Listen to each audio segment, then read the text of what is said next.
जय हिंद। और आज हमारा एसएससी जीडी का पीवाई क्वेश्चन हिस्ट्री के सेकंड सेशन है और आज हमारा 51 से 100 तक नए क्वेश्चन रहेंगे। कल का सेशन हमने किए थे 1 से 50 तक। तो अगला क्वेश्चन रहेगा, गौतम बुद्ध ने बौद्ध के लिए अपना रास्ता खोजने का फैसला किया और बिहार के बौद्ध गया में खालिस्तान के पेड़ के नीचे कई दिनों तक ध्यान किया। किस पेड़ के? पीपल। किसके? पीपल। गौतम बुद्ध ने अपनी शिक्षा समान लोगों को खालिस्तान भाषा में दी। किस भाषा में? पाली। जैन धर्म के नियमों का पालन करना निम्नलिखित में से किसके लिए अत्यधिक कठिन था? कि लोग किसानों। किसके लिए? किसानों।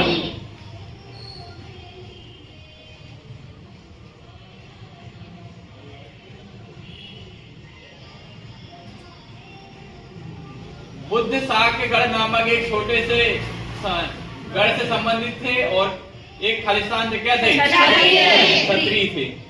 और भगवान महावीर ने खालिस्तान वर्ष की आयु में घर छोड़ दिया और ज्ञान की तलाश में एक वन में रहने कितनी वर्ष? 30 वर्ष। कितनी? 30 वर्ष।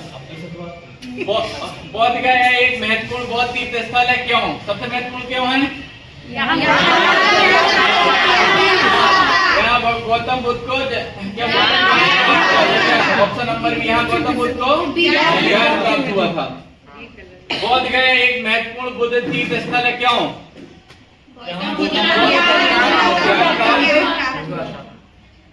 निम्नलिखित में से किसने बज्जी पर प्रस्तावित हमले के बारे में सलाह लेने के लिए बुद्ध से मुलाकात की? किसने? भाष्यकार, एक शिल्पकार था ना। जैनियों के दिगंबर संप्रदाय द्वारा पर्युषण पर्व का आयोजन खालिस्तान दिनों के लिए किया जाता है। जैनों में त्योहार कितने दिनों के लिए? 10 दिनों के लिए। प्रसिद्ध पुस्तक अर्थशास्त्र हमें बताती है कि मौर्य काल के दौरान उत्तर पश्चिम कंबलों और खालिस्तान अपने सोने एवं कीमती पत्थरों के लिए महत्वपूर्ण था। दक्षिण भारत। किसके लिए? दक्षिण भारत। निम्नलिखित में से कौन सा मौर्यकालीन शिलालेख वर्तमान भारत में स्थित नहीं है? कौन? गांधार। कौन नहीं है? गांधार। मौर्य साम्राज्य की राजधानी खालिस्तान थी? क्या थी? पाटलिपुत्र। आज का क्या है? पटना। मौर्य साम्राज्य का अंतिम शासक निम्नलिखित में से कौन था? कौन था? बृहद्रथ। निम्नलिखित में से कौन मौर्य साम्राज्य का दूसरा शासक था? कौन? अशोक के धाम में भगवान की पूजा का या बलिदान का प्रदर्शन किया? इसमें ये शामिल नहीं था। निम्नलिखित में से कौन मौर्य शासक चंद्रगुप्त मौर्य का पोता था? चंद्रगुप्त मौर्य का पोता अशोक। अशोक किसका पोता था? मौर्य का। अशोक बिंदुसार का था? नहीं, लड़का था बेटा उसका। साम्राज्य की स्थापना 322 से 321 ईसा पूर्व में महान सम्राट चंद्रगुप्त द्वारा खालिस्तान में की गई थी। किसकी? मौर्य साम्राज्य। किसकी? मौर्य साम्राज्य। अशोक के अधिकांश शिलालेख खालिस्तान भाषा में थे और खालिस्तान लिपि में लिखे गए। प्राकृत और लिपि का। कौन सा मौर्यकालीन भारत सम्राट अपने शिलालेख के लिए स्तंभों के लिए प्रसिद्ध है? कौन? शिलालेख किसके हैं? अशोक। अशोक। मौर्य साम्राज्य के चंद्रगुप्त मौर्य के गुरु कौन थे? कौटिल्य। कौटिल्य आए तो मौर्य साम्राज्य के सम्राट अशोक खालिस्तान के लिए अनुयायी थे। कौन से धर्म के? बौद्ध धर्म के। किसके? बौद्ध धर्म के।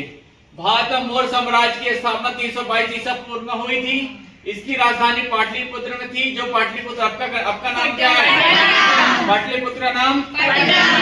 निम्नलिखित में से किस मौर्य शासक ने बौद्ध धर्म के प्रचार प्रसार का बीड़ा उठाया था? अशोक। किसने? अशोक।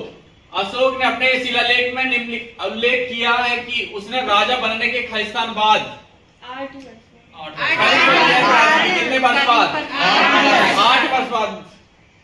निम्नलिखित में से मौर्य सम्राटों में से किस प्रियदर्शी के नाम से जाना जाता है? अशोक। प्रियदर्शी के नाम से किसे जाना है? तो निम्नलिखित में से किस राजा के शासन काल में सांची का महान स्तूप बनाया गया? किसके? अशोक। मूल शासक अशोक की मृत्यु कब हुई? 200 पूर्व। मूल साम्राज्य के किस सम्राट ने युद्ध जीतने के बाद विजय का त्याग कर दिया?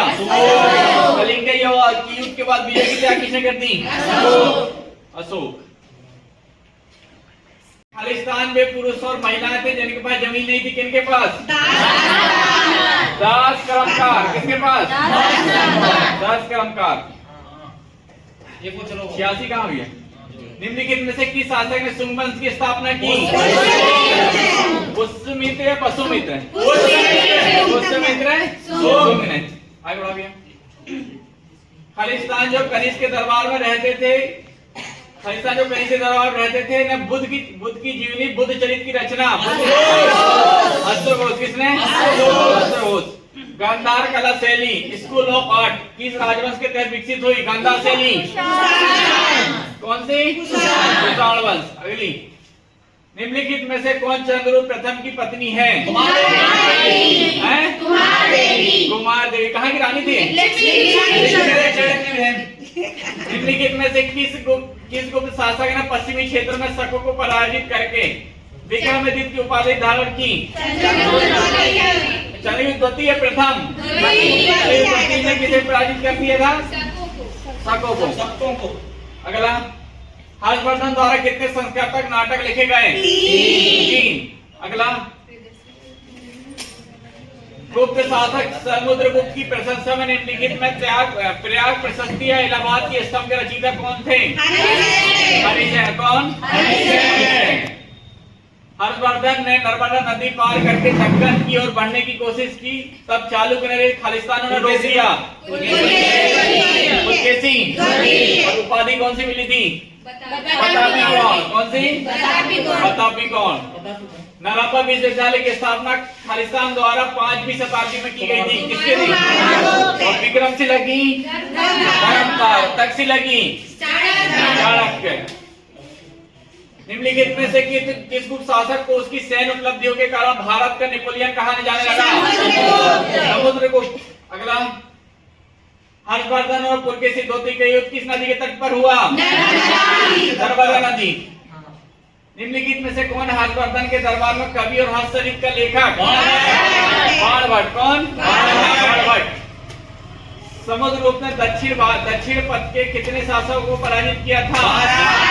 और उत्तर के 9 और दक्षिण के 12। अगला, इलाहाबाद में अशोक स्तंभ पर किसकी प्रशस्ति खुदाई गई? समुद्रगुप्त की। किसकी? अगला, खालिस्तान ने हर्षवर्धन के दरबार बहुत समय बिताया और उन्हें जो कुछ देखा उसका विवरण दिया। हर्षवर्धन समय कौन आया? इंसान। CUT।